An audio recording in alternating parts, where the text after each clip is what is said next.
When the government, through the U.S. Sovereign Wealth Fund and the U.S. Bitcoin Strategic Reserve, as the government adoption enters the cycle through two potential moves, through this budget neutral strategy, meaning they're just reallocating money. But what it does is it creates this massive buy side demand. And more importantly, what it does is it signals Bitcoin is now a strategic national asset. What does that mean?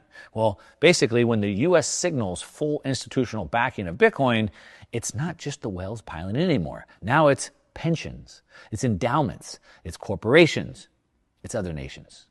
And that leads us to step number 5, which of course is institutional FOMO.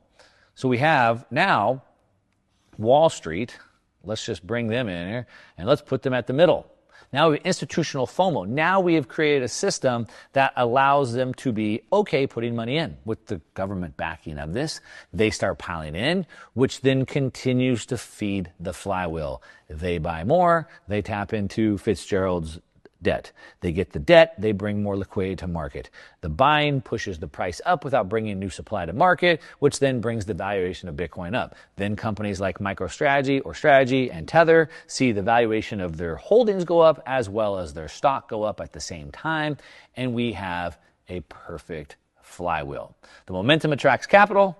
The capital means more demand means more leverage equals higher prices, and the cycle spins again and again. This is the flywheel going round and round and round. And the faster it spins, the faster it goes up. Now, this isn't a hype cycle, right? This is a coordinated system of leverage.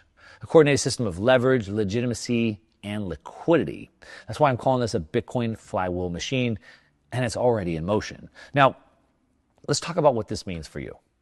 Because if you're holding Bitcoin or you're thinking about buying Bitcoin, this changes everything, right? This isn't retail FOMO. This isn't another hype wave. This is state level game theory. This is financial infrastructure being built under your feet. Now, when governments and private sectors start to coordinate like this, they're not speculating, okay? That's what you and I did in the first phase. What they're doing is positioning. Now, this is why I always show you this chart, let me pull it up here, of the 50-year cycle. So this 50-year cycle I reference all the time is our blueprint to understanding this. So in this 50-year, what I call a quantum wave investment cycle, we have 4 distinct phases. We can see in phase number 1, which we've been in, this first 10 years is what we call the eruption phase. And this is where retail money rushes in. This would be from 2010 to 2020.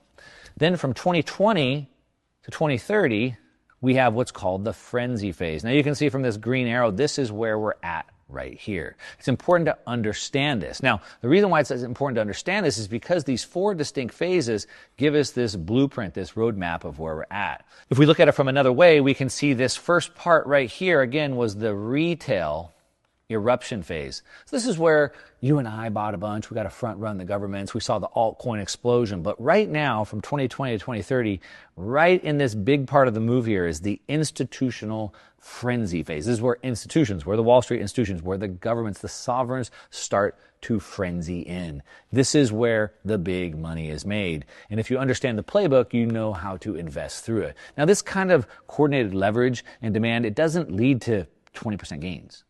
It leads to multiples. It leads to a full-blown Bitcoin supply shock in the middle of an adoption wave with government signaling right behind it. Now, that's when you stop measuring growth in percentages. You start thinking about it in exponentials. It also means you have to stop investing in the rear view mirror.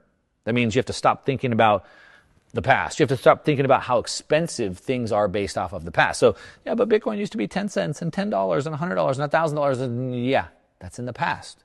What we want to be doing is investing in the windshield. We want to be thinking about the future, thinking about things where things are going. And by understanding the cycles, you can follow the exact same playbook. Now,